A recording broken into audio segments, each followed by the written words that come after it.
Dear students, इससे पिछले videos में हमने गोलीय दर्पण के द्वारा बनने वाले प्रतिबिंबों के किरण आरेख बनाना सीखा। इस वीडियो में हम बात करेंगे आवर्धन एवं दर्पण सूत्र की। लेकिन उससे पहले हमें इन सूत्रों में प्रयोग होने वाले अल्फ़ाबेट्स या अक्षरों का अर्थ समझना अति आवश्यक है। इस अर्थ को समझने के लिए हमने यहाँ पर एक किरण आरेख लिया है, जिसमें अवतल दर्पण के सामने C और F के मध्य एक वस्तु रखी गई है या बिंब रखा गया है और जिसका प्रतिबिंब यहाँ C के बाहर बन रहा है। इसके विषय में हम विस्तार से पिछले वीडियो में चर्चा कर चुके हैं।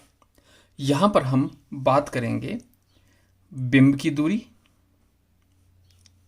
प्रतिबिंब की दूरी, वक्रता त्रिज्या व फोकस दूरी के विषय में। तो बच्चों, सबसे पहले हम ये जान लें कि दर्पण, चाहे वो अवतल हो या उत्तल दर्पण, सभी दूरियां हम मापते हैं ध्रुव या P से। तो ध्रुव से किसी भी बिंब की दूरी को हम दर्शाते हैं U के माध्यम से। तो U का अर्थ यहां पर लिखेंगे। U का अर्थ है बिंब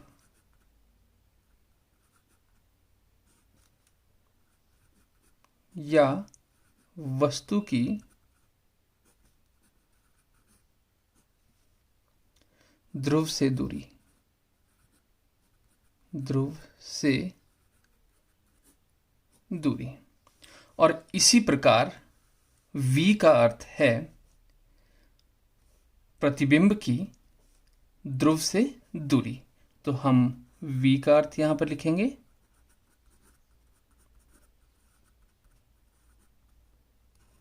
प्रतिबिंब की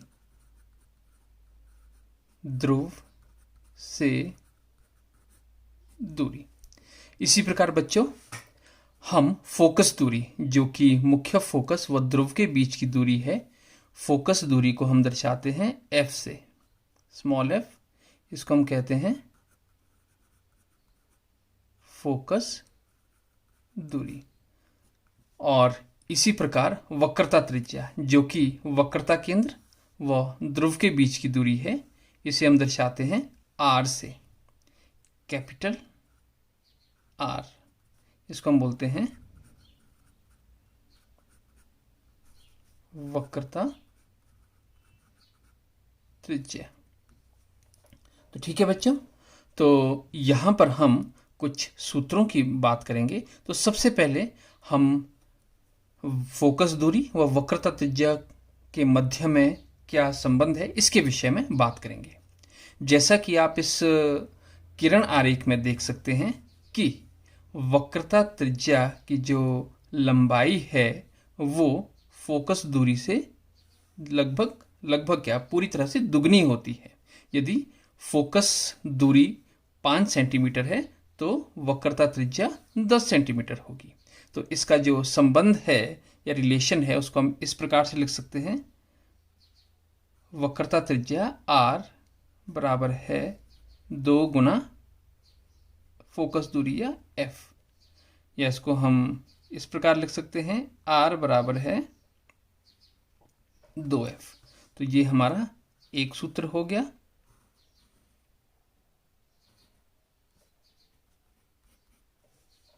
उसी प्रकार हम इस सूत्र को इस प्रकार भी लिख सकते हैं, F बराबर है R बटा 2।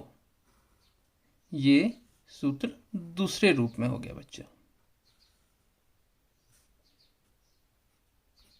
ठीक है, तो ये जो दो सूत्र हैं, R बराबर है 2F या F बराबर है R बटा 2, ये फोकस दूरी व वक्रता त्रिज्या के मध्य में संबंध बताते हैं। इसी प्रकार हमारा अगला सूत्र है, जिसे हम कहेंगे दर्पण सूत्र। दर्पण सूत्र। तो बच्चों, दर्पण सूत्र क्या है?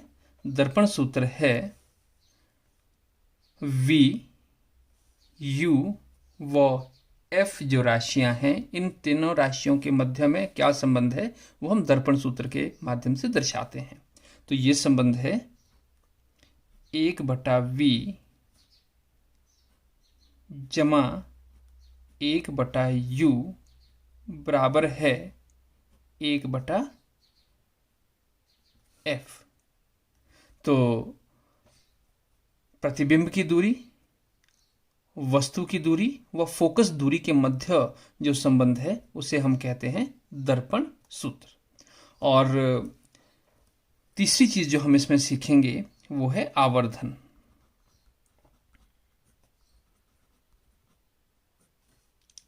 आवर्धन का अर्थ यहां पर है कि जो प्रतिबिंब व बिंब की ऊंचाई के मध्य जो संबंध है उसे हम आवर्धन के रूप में यहां पर प्रदर्शित करते हैं। तो आवर्धन को यदि हमें परिभाषित करना है तो हम उसको इस प्रकार लिखेंगे कि गोलीय दर्पण द्वारा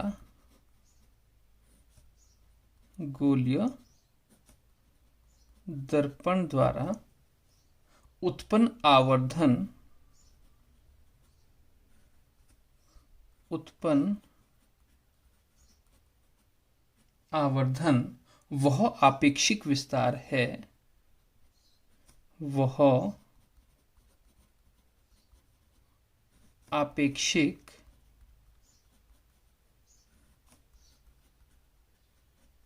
विस्तार है जिससे ज्ञात होता है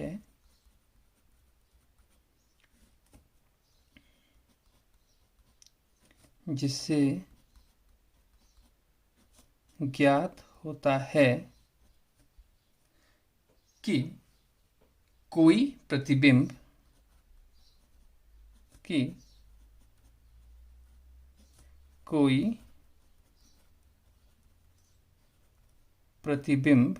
बिंब की अपेक्षा कितने गुना आवर्धित है। बिंब की अपेक्षा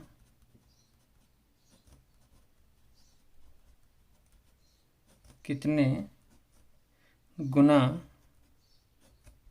आवर्धित है।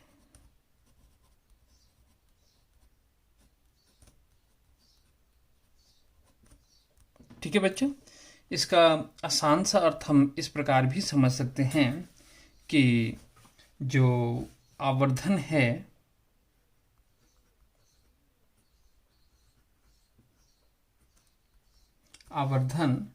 प्रतिबिंब की ऊंचाई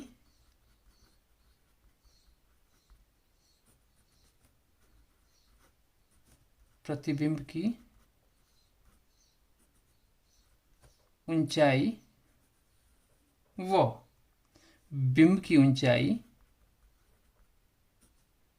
बिंब की ऊंचाई का अनुपात है।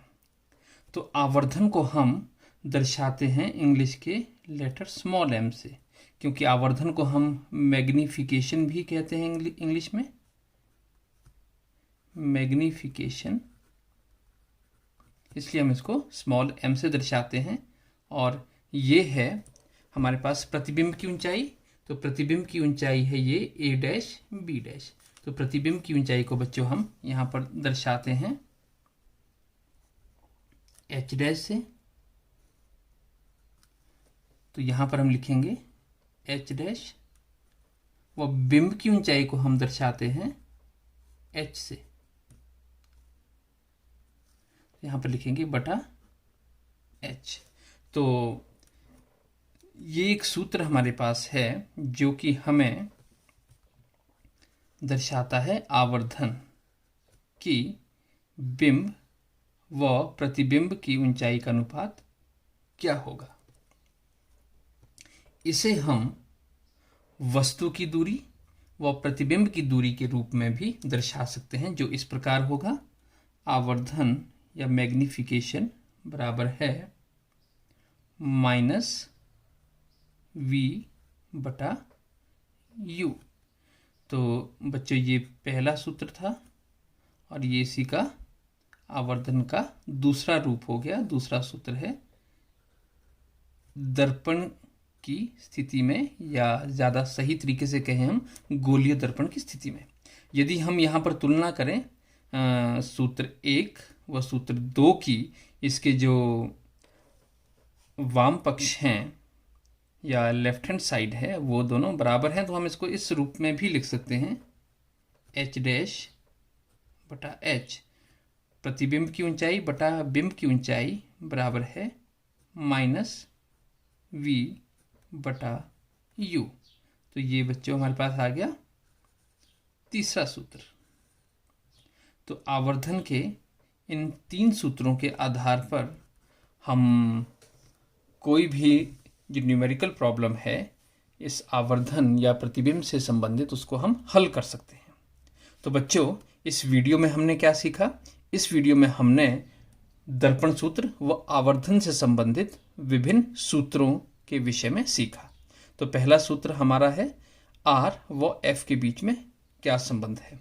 R मतलब कि वक्रता त्रिज्या, व F अर्थात फोकस दूरी के मध्य संबंध है कि जो वक्रता त्रिज्या है वो फोकस दूरी से 2 गुनी होती है, या हम कह सकते हैं कि जो फोकस दूरी होती है वो वक्रता त्रिज्या की आधी होती है।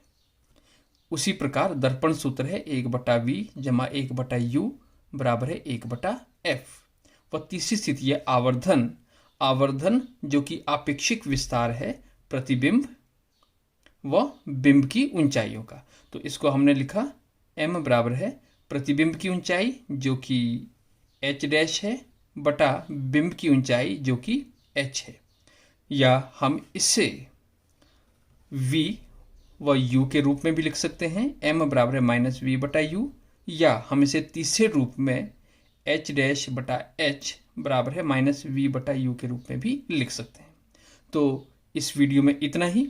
अगले वीडियो में हम इन सभी सूत्रों को यूज़ करना सीखेंगे कि किस तरह से न्यूमेरिकल प्रॉब्लम्स सॉल्व करने के लिए हम इन सूत्रों को यूज़ कर सकते हैं। तब तक के लिए धन्यवाद।